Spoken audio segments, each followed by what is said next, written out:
अपनी ज़बान से किसी के दिल को दुखाना,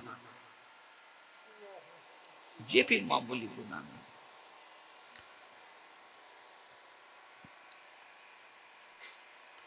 मेरी बहनें यहां पर मौजूद हैं। हुजूर सल्लल्लाहु अलैहि वसल्लम की बारगाह के अंदर दो खवातीन का जिक्र हुआ।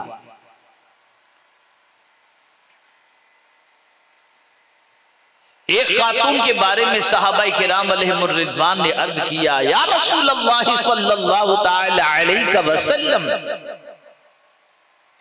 एक औरत है जो 5 वक्त नमाज भी पढ़ती है, तहज्जुद भी पढ़ती है, रोजे भी रखती है, कुरान शरीफ की तिलावत भी करती है, फराइज के अलावा नवाफिल की कसरत करती है, लेकिन उसकी जबान जो है ना वो इतनी कड़वी है कि जब बोलती है तो लोगों का दिल दुखाती है।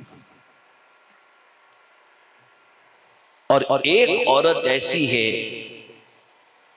जो फराइज तो अदा कर लेती है, लेकिन जो है वो बहुत ज्यादा नफिल वगैरह की कसरत नहीं करती, लेकिन उसकी जबान इतनी अच्छी है कि सब उसकी बातें सुनने के लिए बेचैन रहते हैं और उसकी बातों से दिल को सुकून मिलता है। आका ये बताइए कि दोनों में अच्छा कौन? तो आका करीम सल्लल्लाहु अलैहि वसल्लम ने इरशाद फरमाया, जिस औरत की आदत ये है कि ज्यादा इबादत नहीं करती, लेकिन अपनी ज़बान से किसी को तकलीफ नहीं पहुंचाती, वो इबादत करने वाली औरत से भी अफजलो आला है। और ये बात याद रखें, बड़ा मशहूर कौल है, तलवार का जख्म तो मिट जाता है, ज़बान का जख्म नहीं मिटता।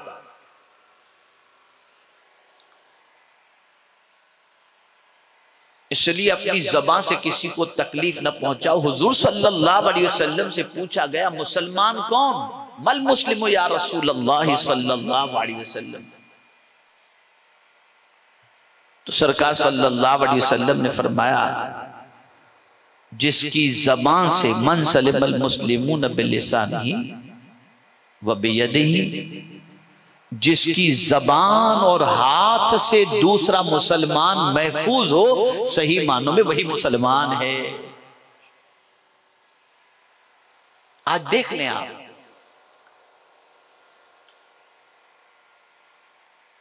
कि हमारी जबान कभी मां बाप का दिल दुखाती है,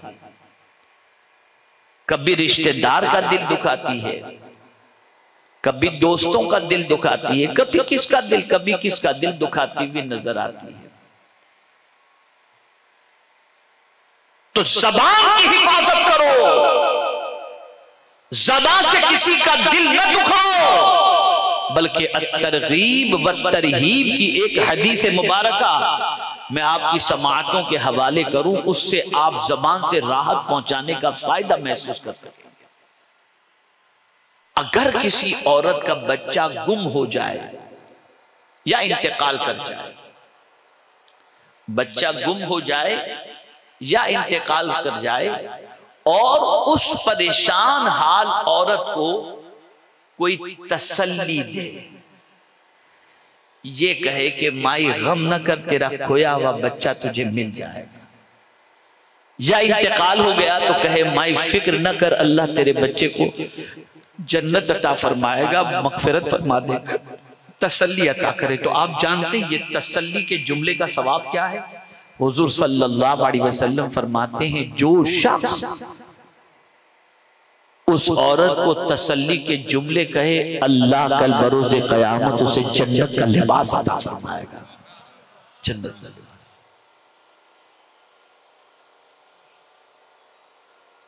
तो ज़बान से दिल न दुखाओ, ज़बान से अज़ियत न पहुंचाओ, इसलिए कि याद रखें, में एक बड़ी प्यारी बात मुझे याद आ रही है मौला अली करमल्लाहु ताला वजहुल करीम की, इसे याद रख लीजिएगा। मैं समझता हूं गुफ्तगू का निचोड़ यही है, मौला अली करमल्लाहु ताला वजहुल करीम फरमाते, किसी को इतना न दुखाओ कि वो तुम्हारी शिकायत अल्लाह से करे।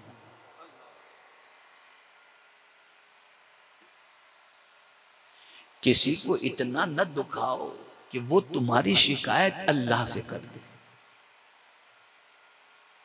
अब मैं आपसे पूछना चाहता हूं कि सबसे बड़ा तो अल्लाह है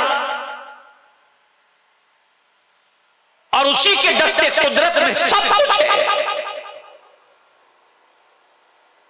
और वो अपने परेशान हाल बंदों की फरियाद सुनता है।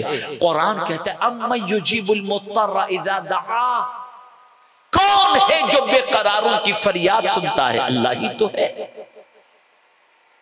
अल्लाह ही तो सुनता है।